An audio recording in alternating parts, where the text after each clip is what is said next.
Damos início nesse momento à conferência de abertura com o tema Formação Profissional e Campos de Intervenção do Professor de Educação Física. E convidamos a professora Dalva Sampaio dos Santos para coordenar a mesa.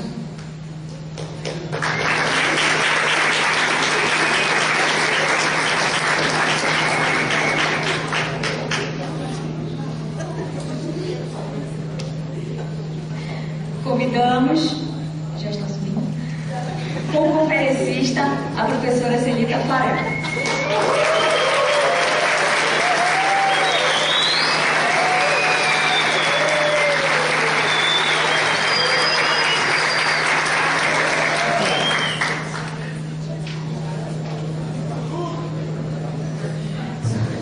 Passamos agora a palavra à professora Dalva.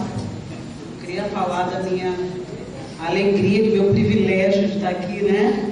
Do lado de uma mulher que tem uma história maravilhosa nesse campo de construção, né? De luta, né? Pelo que é a educação física hoje nessa região, do Brasil como um todo, né? Então, eu queria até pedir, antes que... No início, não, no final, né? No final, né? Tá bom.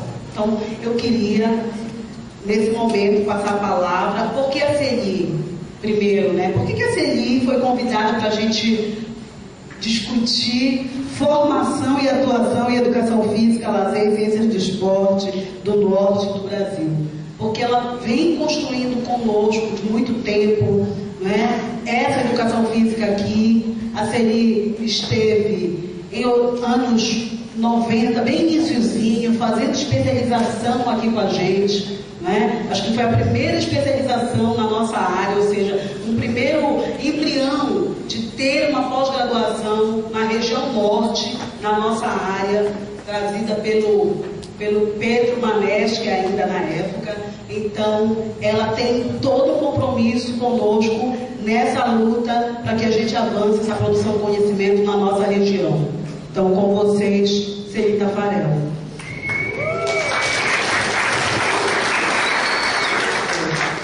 Boa noite a todos, a todas. É uma responsabilidade enorme abrir um evento e uma responsabilidade enorme de dirigir a juventude. Eu estou vendo aqui na minha frente, a maioria são provavelmente estudantes, mas deve ter também professor da rede pública, deve ter também professor da universidade, os professores da universidade. Em nome da Dalva, eu quero cumprimentar a todos os presentes e de imediato colocar para vocês a contribuição que eu trago.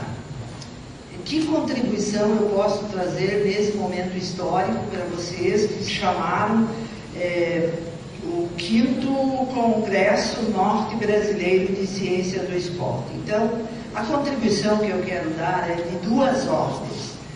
A primeira ordem de contribuição é um legado histórico.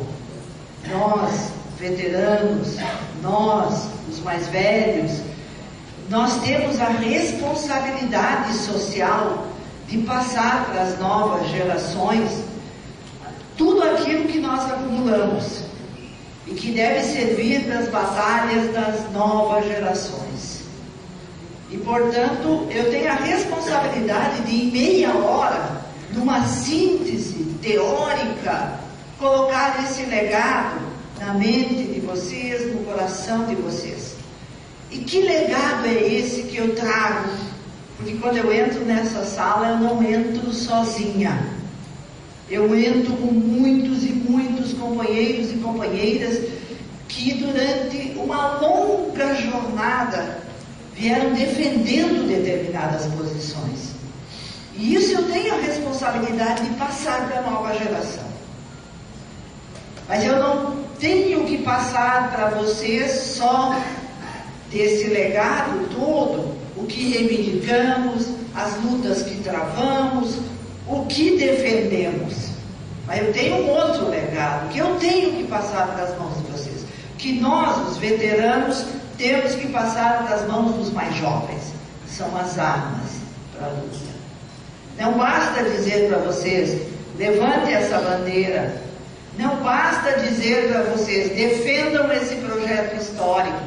Não basta dizer para vocês, defendam essa perspectiva de formação, porque é a mais avançada. Nós precisamos tratar das armas que nós vamos usar para dar o combate. E uma das principais armas que nós temos é a arma teórica. E sem a capacidade de teorizar, sem a capacidade de argumentar, sem a capacidade de congregar, sem a capacidade de organizar, sem a capacidade de unificar, sem a capacidade de formar uma frente única, nós não vamos conseguir dar conta dos grandes desafios que estão colocados. Então, me cabe a responsabilidade, portanto, de dizer que desafios essa juventude tem pela frente. O que nós, veteranos, já acumulamos. O que temos para passar para vocês.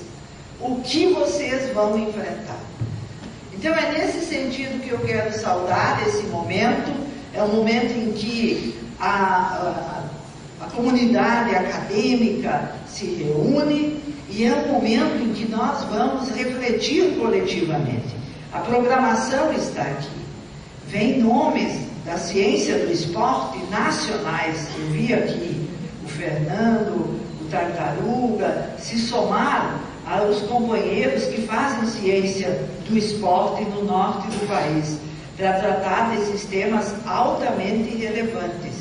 E eu tenho, portanto, que tratar da formação e atuação em educação física, lazer e ciência do esporte no norte do país, que é o tema da nossa conferência.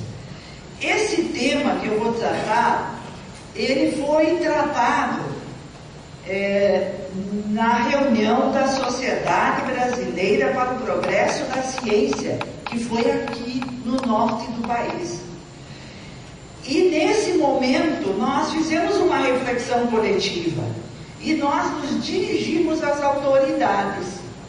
E por que nós nos dirigimos às autoridades? Porque as direções têm que ir para onde nós que estamos organizados as impulsionamos. As direções não podem ir para onde elas bem entendem ir. Elas têm que ir para onde o setor organizado impulsiona as direções para ir.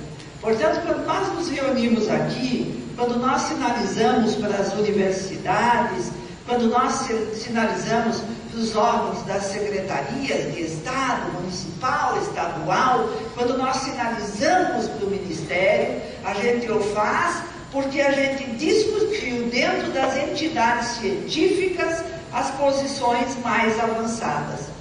E, portanto, essa é uma questão fundamental. Aonde está o mais avançado? Aonde está aquilo que permite com que o que são reivindicações da classe trabalhadora sejam mais amplamente atendidas?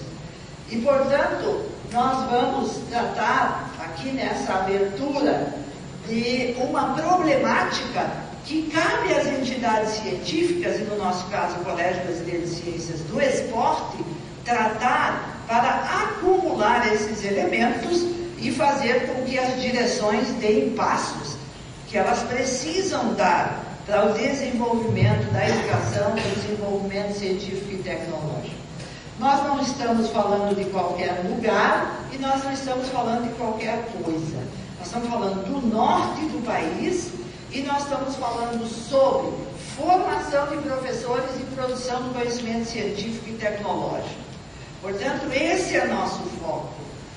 Ao delimitar da onde nós estamos falando, a gente o faz reconhecendo, portanto, que nós estamos falando de uma das maiores regiões do nosso país, de uma das mais ricas regiões do nosso país, de uma região que vem sendo historicamente ameaçada, isso é uma coisa concreta, vocês melhor do que ninguém, por um processo de exploração, de explotação, de destruição, que, por força dos interesses do capital, atinge todos os 7 estados do norte do país.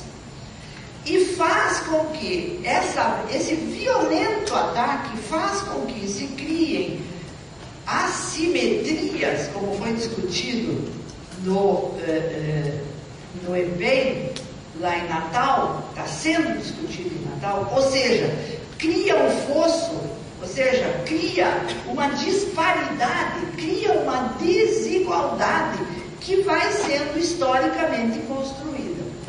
E nós da educação física, nós da ciência, do esporte, não fugimos disso. E como é que a gente pode reconhecer essa disparidade, esse fosso que tem com o sul e o sudeste do nosso país no que diz respeito à formação dos professores, no que diz respeito ao desenvolvimento científico e tecnológico? Aí a gente começa a se perguntar, para desenvolver a ciência do esporte no norte do país, o que nós precisamos? Em primeiro lugar, de professores e bons professores. Precisamos de cientistas e bons cientistas. Precisamos ter, sim, problemáticas delimitadas que nós vamos investigar. Precisamos ter métodos de investigação. Nós precisamos ter teorias explicativas. Nós precisamos de instrumentos de investigação. E quando nós nos perguntamos, mas aonde se reúne tudo isso? Isso se reúne em grupos de pesquisa. E quando nós perguntamos, qual é a situação dos grupos de pesquisa no norte do país? E daí nós vamos constatar, pelos dados empíricos, o grande problema que nós temos no que diz respeito a esta base fundamental, sem o que nos desenvolve os cursos com boa formação, a ciência com o conhecimento científico.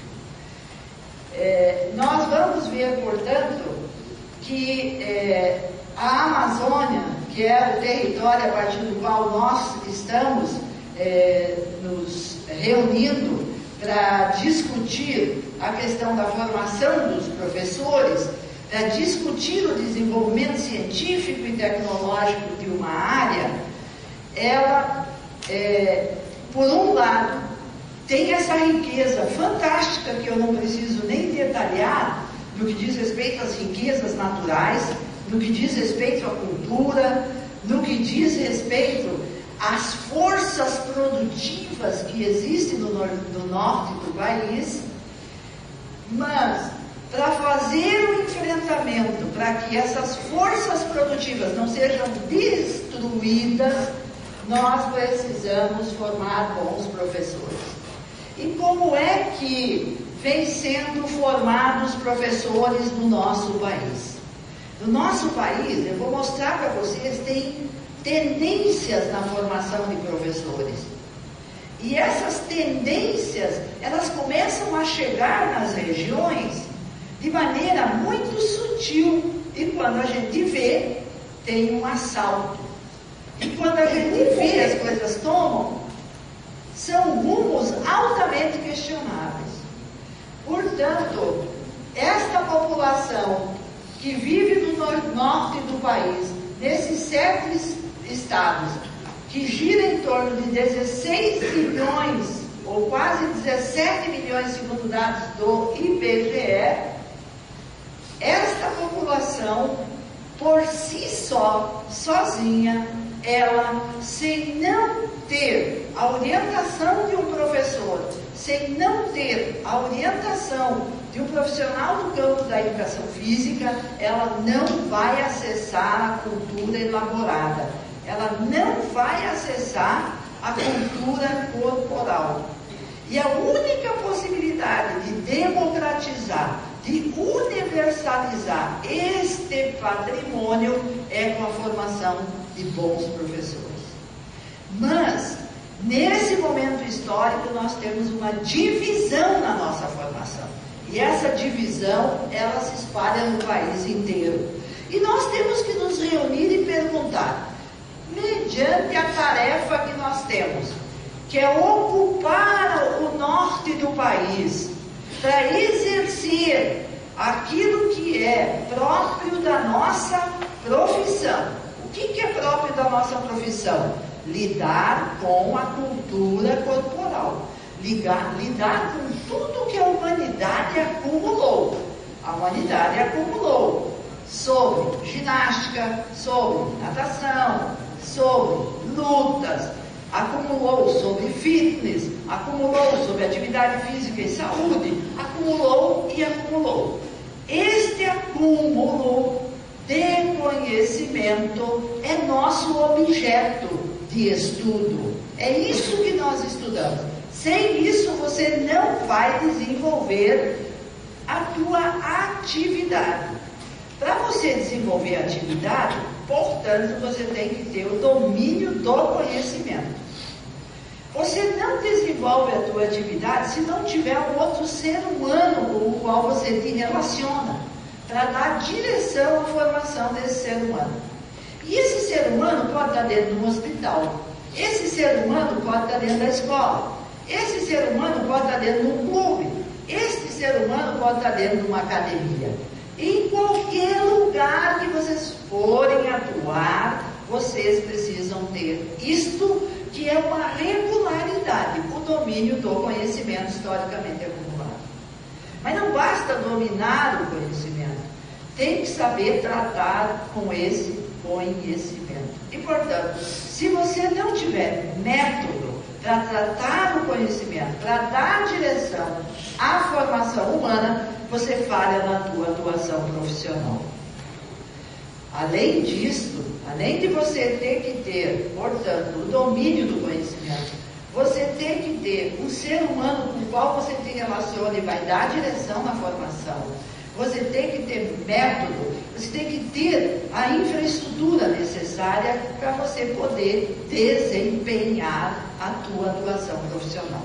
Se você for trabalhar no hospital, se você for trabalhar na academia, se você for trabalhar na escola, aonde você for trabalhar, isso é uma regularidade. Portanto, você vai precisar disso. Você vai ter que saber gestar, administrar o que você tem.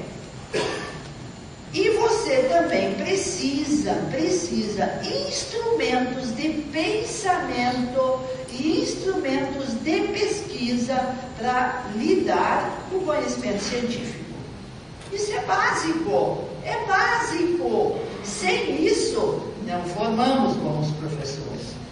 Não formamos bons professores se não tivermos domínio do conhecimento, se não tiver método, se não tiver relação interpessoal, se não tiver infraestrutura, se não tiver gestão, se não tiver administração, se não tiver a produção do conhecimento científico.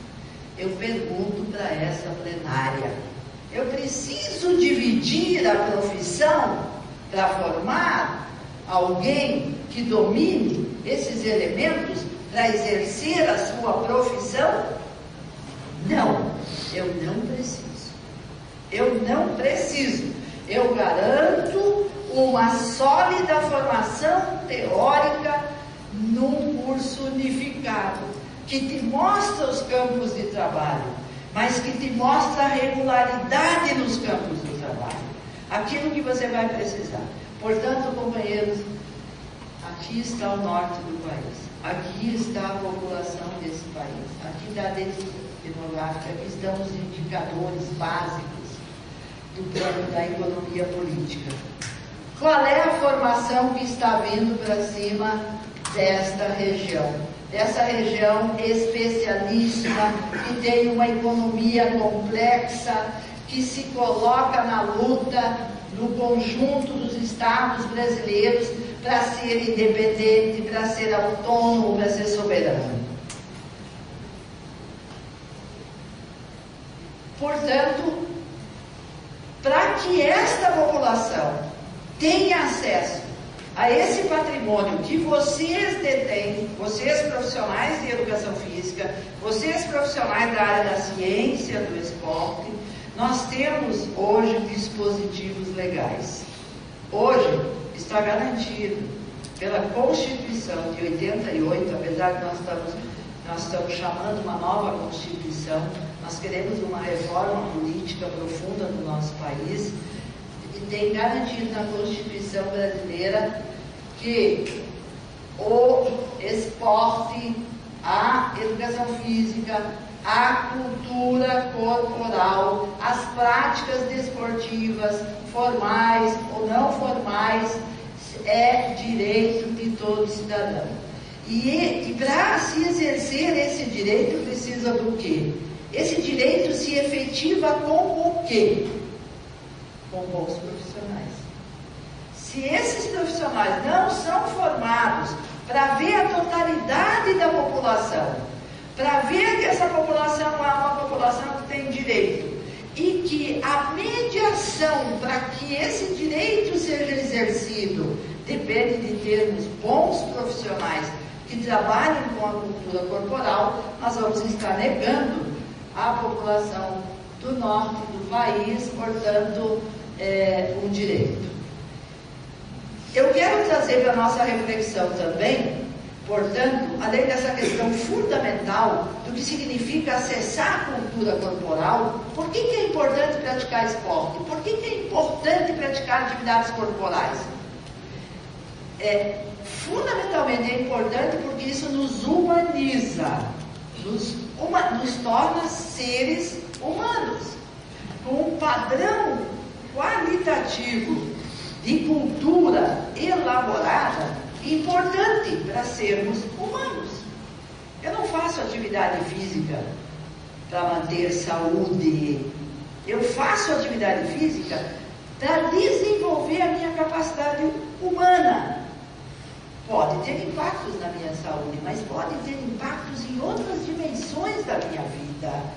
E isso é fundamental.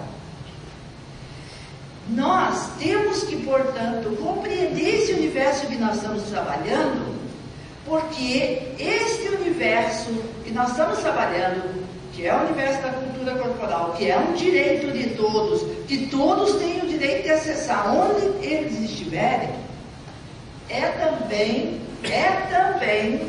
trabalhado politicamente. Porque na sociedade capitalista, uma sociedade dividida em classes, na sociedade onde nós estamos sustentando uma dada perspectiva de produção da vida, nós, a classe trabalhadora, nós, a população em geral, tem políticas, e dentro dessas políticas tem a política de Estado e a política de governo. A política de Estado é aquilo que eu mostrei antes, está na Constituição brasileira. Pode mudar o governo, pode vir qualquer governo, está na Constituição e, portanto, é política de Estado. E a política do Estado diz, prioritariamente, os recursos da nossa nação, eles têm que ser aplicados para o esporte, para atividades físicas, para a educação física, entre aspas, educacional. A dimensão educacional é que deveria receber o maior aporte de recursos para desenvolver o esporte no nosso país. Mas as coisas não são nem assim no nosso país. São? Não são. O maior aporte de recursos do poder público no nosso país, ele vai para o esporte de alto rendimento, esporte de espetáculo. O que significa isto? Esse investimento público significa concretizar uma meta que está colocada no programa de desenvolvimento do esporte no nosso país, que prevê que até 2022 nós teremos uma praça de esporte em cada município, são mais de 5 mil municípios, e o Brasil está previsto para estar entre as 10 maiores potências olímpicas. Isto é política pública. E esta política pública, ela entra em todas as regiões do Brasil. e ela entra também no norte do país. Como é que nós vamos lidar com essa direção da política pública? Nós vamos lidar com essa direção da política pública formando bons professores. Agora eu pergunto, eu preciso dividir a formação em bacharel e licenciando para dar a base do enfrentamento da política pública no nosso país, seja ela municipal, seja ela estadual, seja ela federal, nacional? Não, eu não preciso dividir. Quando nós olhamos o início do século XXI, o início do século, agora, o século em que vocês se encontram em plena juventude, em pleno vigor da vida, neste início de século, nós tivemos, por parte do governo federal, a realização de 3 conferências. Essas conferências, elas dão direção também à política pública no país. E por dentro dessas 3 conferências, nós vamos ver que é imprimido, portanto, vai sendo imprimido um rumo para a nossa área, a área da educação física, a área da ciência do esporte. Esse rumo que é imprimido pela política de governo. Então vamos verificar pelos fatos o que foi realizado no último período, e eu coloco isso para perguntar: qual é o professor que eu tenho que formar? Que professor eu tenho que formar? O que eu tenho que dizer para essa juventude que ela vai enfrentar? O que essa juventude vai precisar para enfrentar isto? Portanto, nós temos aqui, aqui está errado, é 2003, agora que eu percebi. Nós temos aqui uma sequência de acontecimentos que vão dizendo para nós os rumos que toma o esporte no nosso país.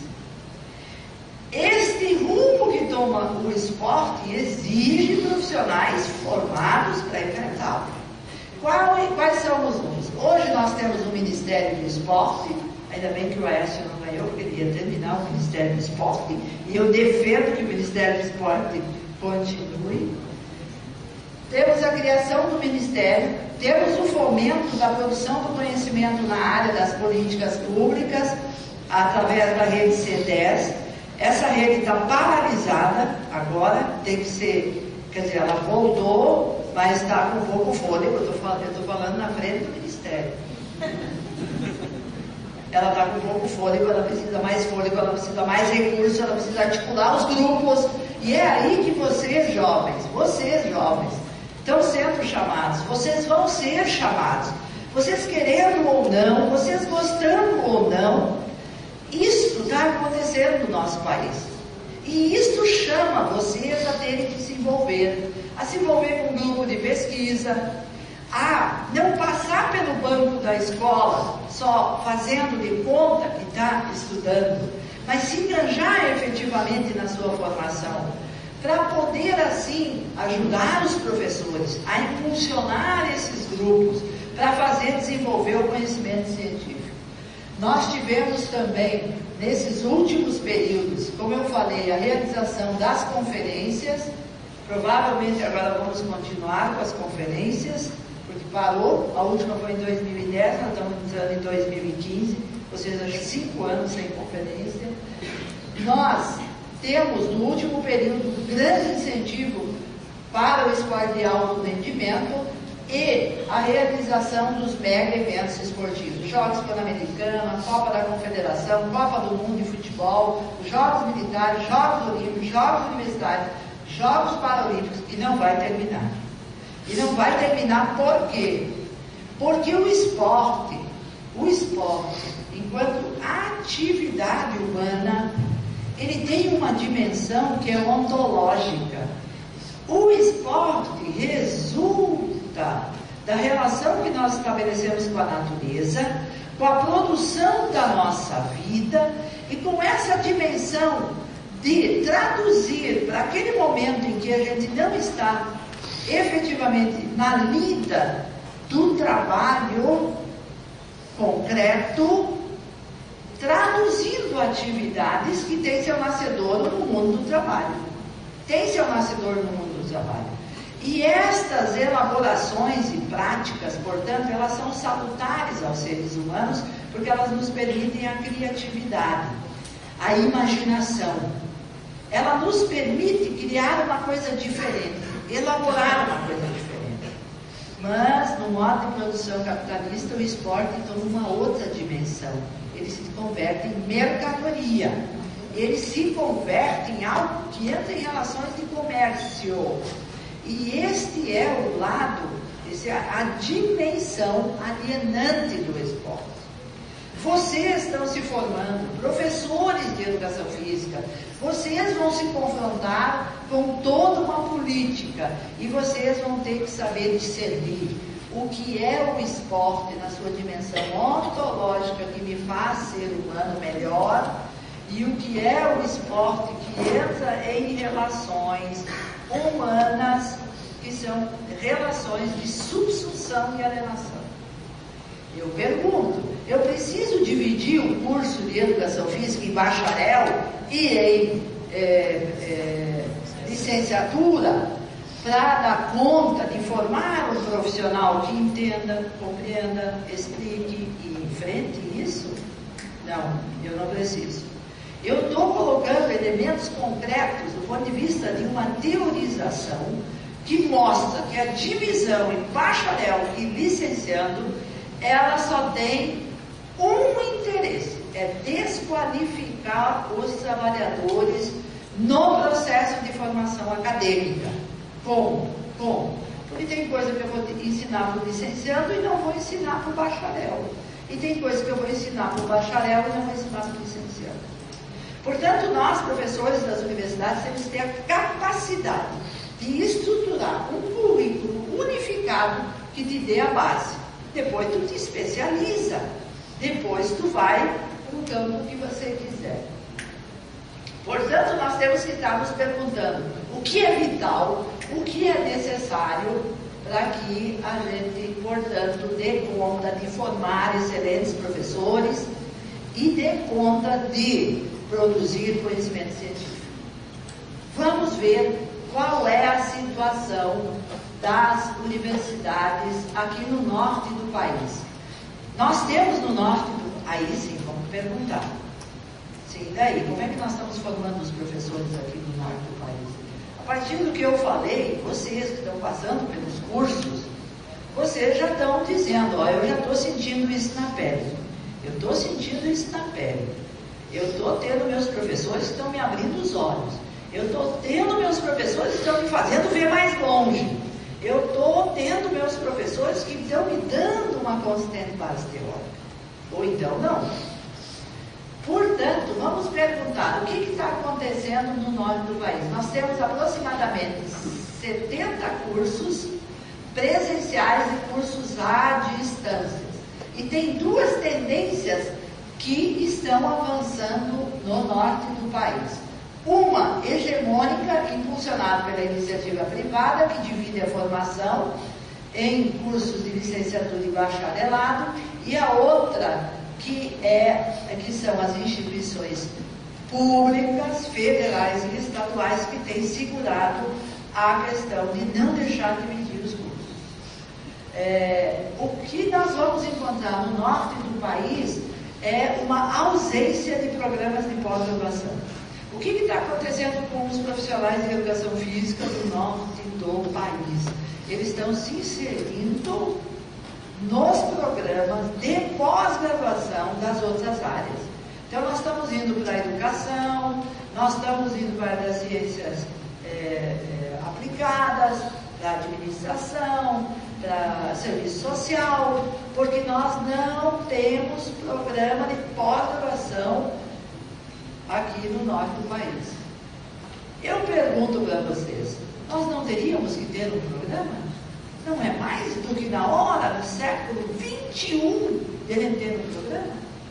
E por que ele não tem um programa? Porque na ciência, no modo de produção capitalista, tem os senhores feudais. E esses senhores feudais cuidam de seus feudos, e isso o fazem a partir das agências que deliberam se deve ou não deve ter programa de pós-graduação. Só para vocês terem uma ideia, a Bahia não tem um programa de pós-graduação em educação física. Nós nos instalamos dentro da educação. Por dentro da educação, só eu formei 60 mestres e doutores. 60 mestres e doutores, sozinha. Somando com os meus colegas, a Cecília, o Cláudio, os outros que estão trabalhando na pós-graduação, nós formamos mais de 100 mestres e doutores. Reunindo 6 bons doutores, nós não poderíamos ter aberto um programa de pós-graduação? Claro que a gente poderia ter aberto. E por que a gente não abre? Porque quem julga isto é a área 21. Quem julga isso são os pareceristas da CAPES. E daí eles simplesmente nos dão nota 2, e para você abrir um programa, tu tem que ter nota 3. E o que eles olham? Eles olham a infraestrutura, eles olham o corpo docente, a produção do corpo docente, eles olham o currículo, eles olham a coerência e a consistência interna. Tu não pode abrir um programa de pós-graduação de coisa que você não pesquisa. Então tem que ter nexo o teu trabalho na graduação com o teu orientador, com o que ele está pesquisando, com o que ele está ensinando, com o que ele vai dizer que vai desenvolver na pós-graduação. Se não tiver esse nexo, as agências não abrem.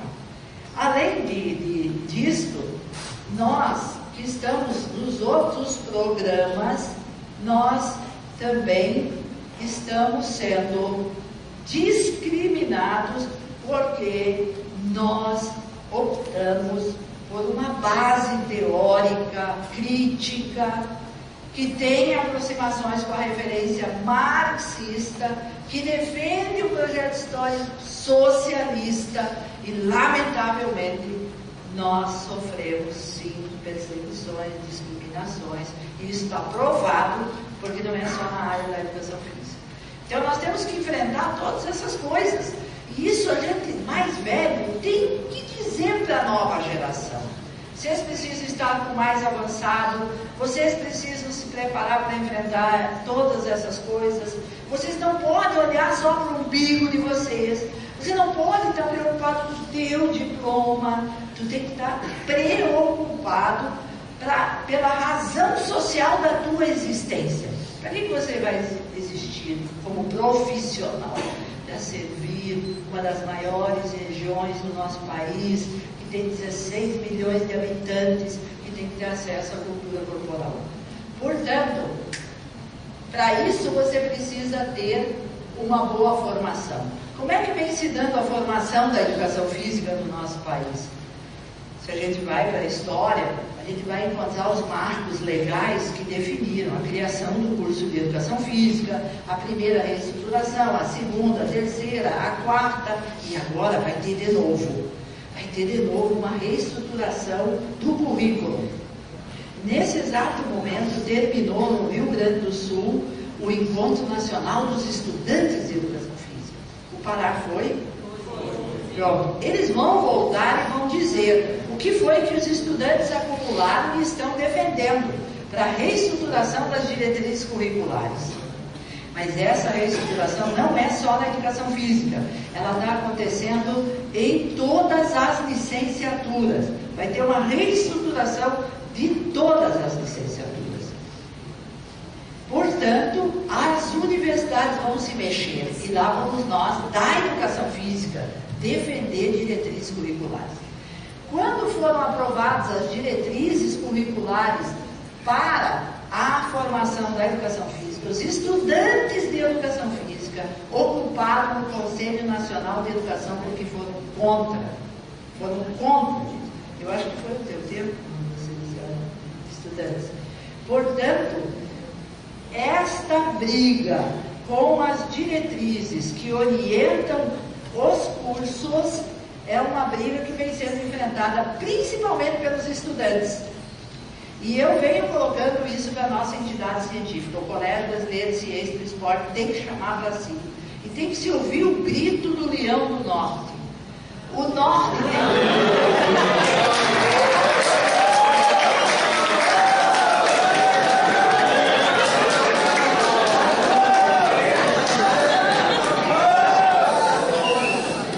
sobre qual é o rumo que vai ter a formação dos professores de educação física. Qual é o rumo? Isso é uma brincadeira aí.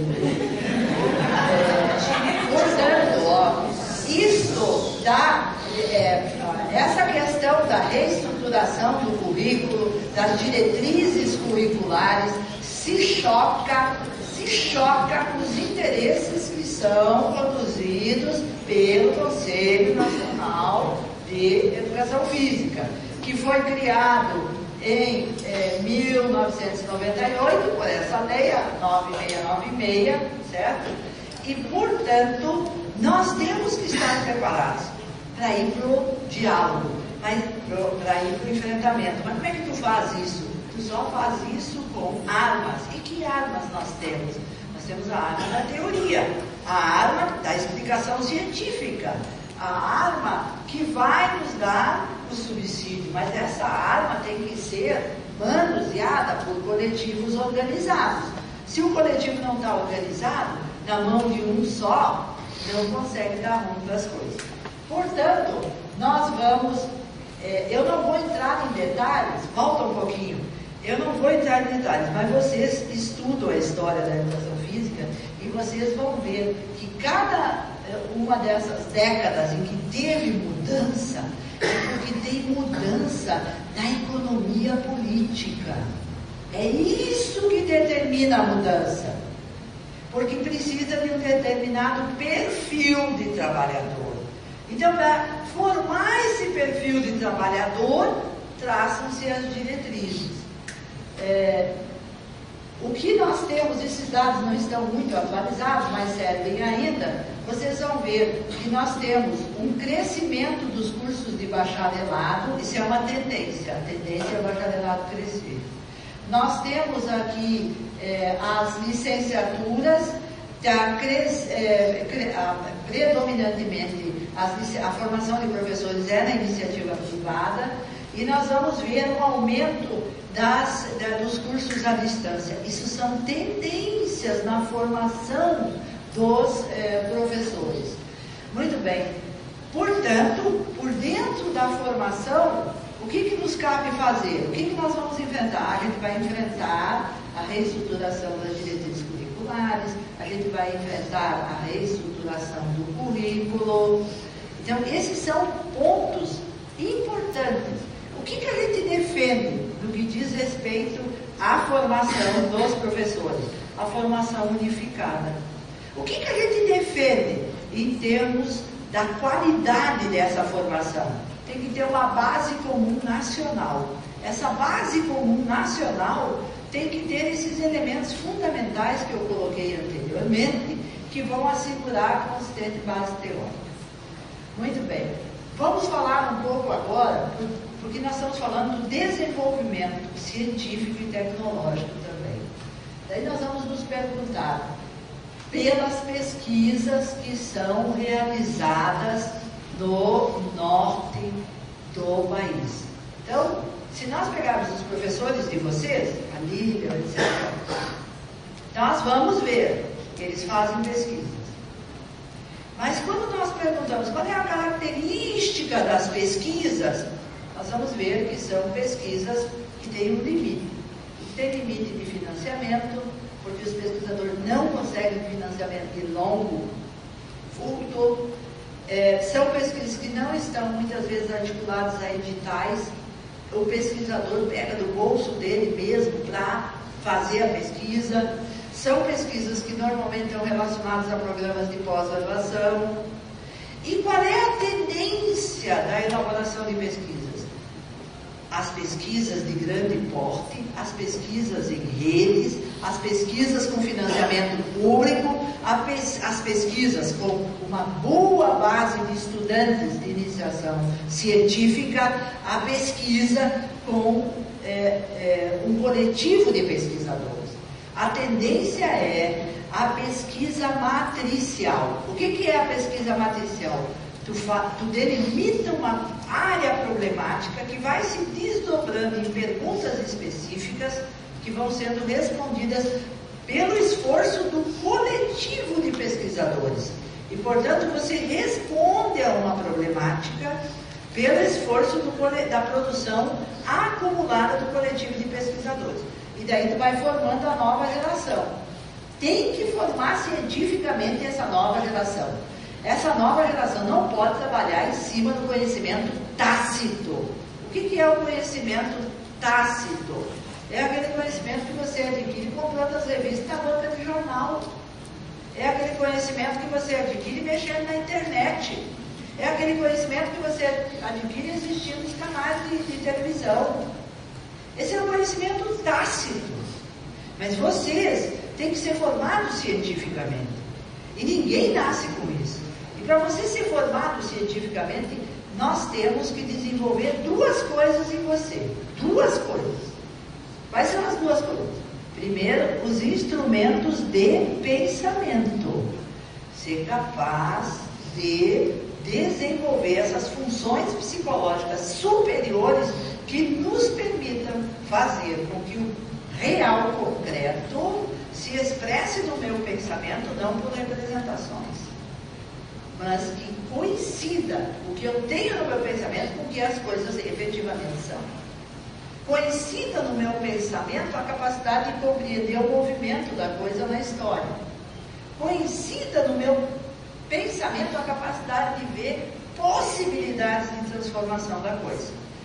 Isto é método de pensamento e isso tem que ser desenvolvido na juventude, porque ela não entra na universidade com isso. Para isso existe a universidade. E segunda coisa que precisa dos instrumentos. O médico, para ele poder diagnosticar uma doença, ele precisa de uma série de instrumentos. Sem o que, ele só olhando, ele chega até um limite, mas ele precisa. Esses instrumentais são os instrumentais de pesquisa.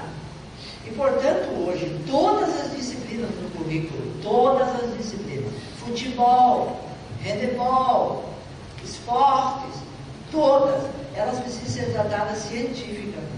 Então, não é a questão de ter uma disciplina de metodologia do trabalho científico. Tem que ter uma atitude de desenvolvimento da formação científica. E isso implica um esforço enorme nosso dentro das universidades. Por quê? Porque nós precisamos de condições objetivas para fazer isso. Você precisa de bolsa para esses estudantes. Você precisa de laboratório, você precisa de sala, enfim, todas essas coisas. Então, isso mostra para a gente o quanto a gente tem que lutar. O que nós constatamos no norte do país é que tem 19 grupos de pesquisas em 7 estados. É muito pouco. 19 grupos de pesquisa. Quem são os 19 grupos de pesquisa? Tem um grupo do Acre, Amapá, tem 1, 2, 3, 4, 5, 6 no Amazonas, 1, 2, 3, 4, 5 no Pará, Rondônia tem 1, 2, Roraima tem 2. Então nós temos mapeados esses grupos de pesquisa. Quem são os pesquisadores, o que eles estão pesquisando. E quais são as linhas. Portanto, nós temos feito um esforço, e aí a Universidade do Pará é a que mais responde, a Federal do Pará, a esse esforço, tanto aqui na capital como em Castanhal, de a gente formar a rede, desenvolver pesquisas em conjunto. Nesse sentido, a gente pode mencionar o esforço dos grupos para que a gente crie essa base. Muito bem. Quando nós nos perguntamos pelo desenvolvimento do esporte de alto rendimento no norte do país, nós vamos também verificar pelas pesquisas que nós não temos centros de excelência para a formação de atletas. Nós não temos competições ao nível de realmente fazer com que esse atleta que quer se dedicar é uma opção do ser humano. Tem que ser feita essa opção consciente. E só se faz a opção consciente quando a gente teve a oportunidade desde cedo de conhecer o que é isso. Então, o que a gente vê aí, em termos de elementos para pensar a formação também e o desenvolvimento científico? Nós temos uma carência, portanto, de incentivo para o alto rendimento. A gente não se posiciona no sentido de que tem que desaparecer o alto rendimento, isso é mentira. Nós nos posicionamos no sentido de que tem que desenvolver conscientemente o alto rendimento, pelo aporte que vamos adquirindo pelo conhecimento científico, pelo patrimônio cultural. Outra coisa que a gente constata aqui na região também é a destruição das culturas, e em especial da cultura corporal, pelos ataques do latifúndio, dos grandes projetos empresariais e estatais que vão destruindo essa cultura. Esse é outro elemento fundamental na formação dos professores. Vocês não estão em qualquer lugar. Vocês estão no lugar onde tem o maior ataque contra os povos. Os povos que há séculos habitam isso. E para dar combate a isso, efetivamente tem que ter uma formação. Também aqui a questão da educação física escolar. O que nós constatamos? Que o grau de desenvolvimento teórico e o padrão cultural das crianças e jovens está comprometido porque a educação física não entra como ela deveria entrar na escola. Quantas vezes por semana deveria ter aula de educação física, meninos? Quantas vezes por semana deveria ter aula de educação física?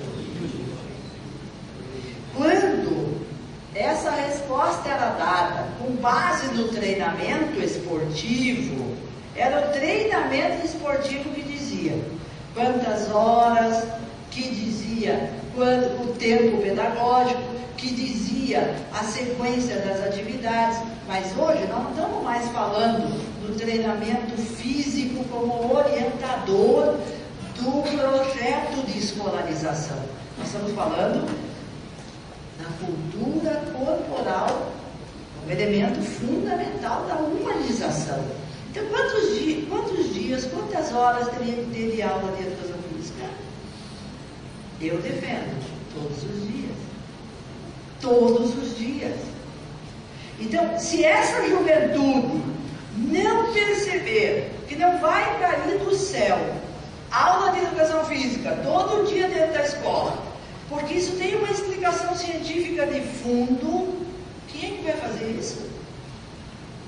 São os profissionais que entendem da área. E isso, portanto, que era uma bandeira que nós levantávamos lá na década de 70, 80, 90, a gente está passando agora para vocês. A gente está passando para vocês essa bandeira.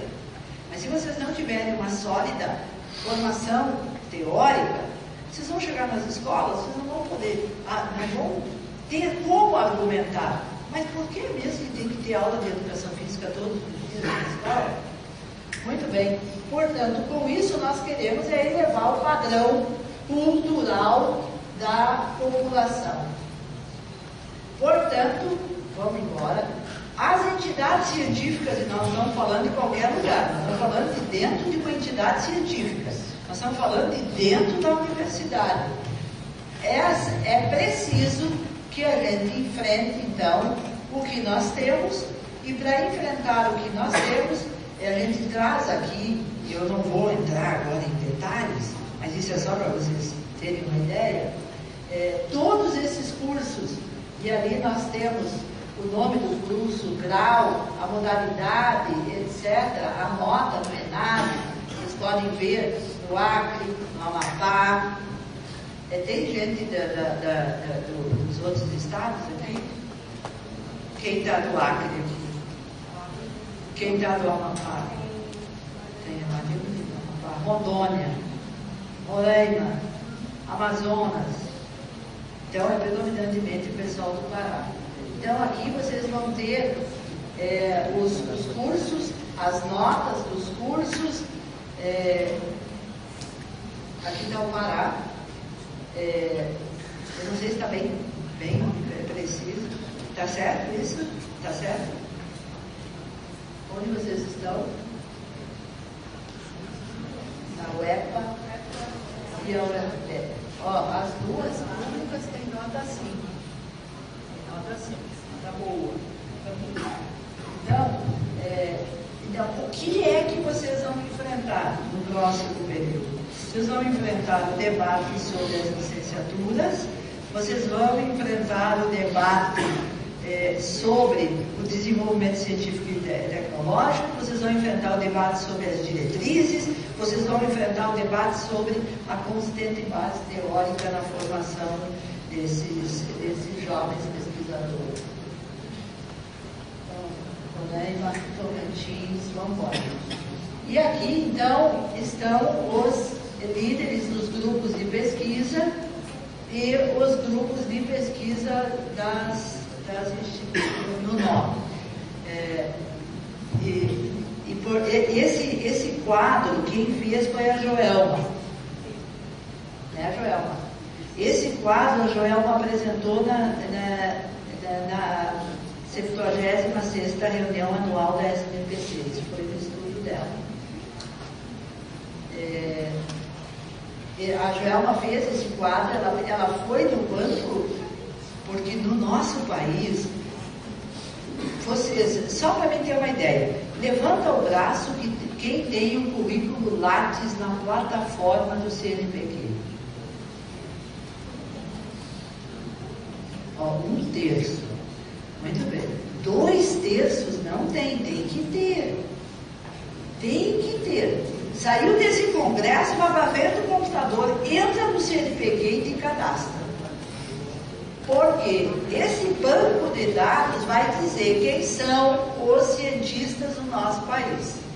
Agora, para você te cadastrar, tu tem que te cadastrar num grupo. Você precisa de um grupo. Tem que ter grupo de pesquisa. Você pode ter o teu currículo na plataforma Lattes. Tem que ter. O passo seguinte é entrar num grupo de pesquisa. Portanto, meus queridos, vamos lá. Eu quero terminar chamando, portanto, a nossa responsabilidade. Eu não falo para os outros sem não primeiro falar para mim mesmo. Eu não falo para os outros grupos sem não falar primeiro para o nosso próprio grupo, que é imprescindível nós entendermos o que é que está acontecendo. Mas você não entende o que está acontecendo com qualquer ferramenta de pensamento. Você só entende o que está acontecendo se você for capaz de ir para além da aparência das coisas. É ver por trás das coisas. E você só vai conseguir explicar as coisas se você pegar as coisas no movimento da história. Se você não fizer isto, você vai ficar na aparência. E com a aparência das coisas, nós estamos desarmados. E, portanto, nesse evento científico, onde nós vamos ter uma série de mesas temáticas, nós vamos descer a fundo na formação, na educação física, nós vamos descer a fundo na organização do trabalho pedagógico, nós vamos poder discutir nos grupos temáticos sobre corpo, cultura, epistemologia, escola, são todos os GTTs do CBCE, não são? Este debate, ele deve nos permitir um acúmulo para que no final do evento a entidade possa tomar uma posição, a entidade possa se manifestar. E esse manifesto é um manifesto que vai circular no Brasil inteiro. No Brasil inteiro. O que é mesmo que os que se reuniram por dentro deste congresso, o que eles acumularam, o que eles estão defendendo em relação à formação profissional, em relação ao desenvolvimento científico e tecnológico, em relação à formação científica, em relação à reestruturação dos currículos e às diretrizes curriculares. Portanto, eu encerro conclamando a juventude a se debruçar para entender bem o que é o curso de licenciatura de caráter ampliado da educação física. Vai terminar esse congresso e nós vamos ter o Fórum Nacional aqui sobre a licenciatura. E esse Fórum Nacional sobre a licenciatura, ele vai ter como temática os 10 anos de luta que nós travamos contra os que querem dividir a nossa profissão, contra os que querem rebaixar a formação acadêmica, contra os que querem desqualificar o professor no processo de formação dele. E tem várias teses de mestrado e doutorado que demonstram, quando dividiram os cursos, dividiram simplesmente para colocar uma determinada diretriz em prática, sem refletir com radicalidade as consequências sociais dessa formação dividida. Eu ando nesse país inteiro e vejo o quanto é traumático para jovens, fazem a licenciatura, terminam a licenciatura, querem trabalhar nos campos que lhes são oferecidos e são pressionados, inclusive com o aparato da polícia militar, para não exercer a profissão. E daí eles voltam para fazer bacharelado, e daí tem que pagar para fazer o bacharelado. Ou então, quem fez o bacharel, quando termina o bacharelado, quando termina o curso, vai para o campo de trabalho, onde é que ele encontra o maior campo de trabalho? No educacional. E quando ele vai exercer, ele não pode exercer a profissão porque lhe falta a licenciatura. E daí ele tem que voltar para complementar fazer essa complementação pedagógica para poder trabalhar. Então, é imprescindível que a gente reconheça a necessidade de manter a unidade, manter a formação unificada, manter uma base comum nacional, manter, portanto, essa defesa histórica. Então é isso. Eu me coloco à disposição, eu não sei como que vai ser, se vai ter debate, mas ainda, meninos, jovens, principalmente os jovens, que eles é que vão ter que ter mais fôlego. A gente não tem tanto futuro como vocês, a gente tem mais passado. E uma das coisas importantes na vida é este passado, e não, eu não estou falando eu estou falando da classe trabalhadora. Esse passado de luta da classe trabalhadora, ele precisa ser reconhecido por vocês, porque quando a gente cai em desespero, quando a gente vê que as coisas estão difíceis, quando a gente vê que é muito grande o que nós temos que enfrentar, o que nos dá alento é poder nos dirigir e poder nos referenciar na classe. E é justo na luta histórica da classe trabalhadora que nós vamos encontrar os mais ricos elementos para nos sustentar. É ali que nós vamos tirar as melhores aprendizagens. É ali que nós vamos poder responder as perguntas: o que fazer?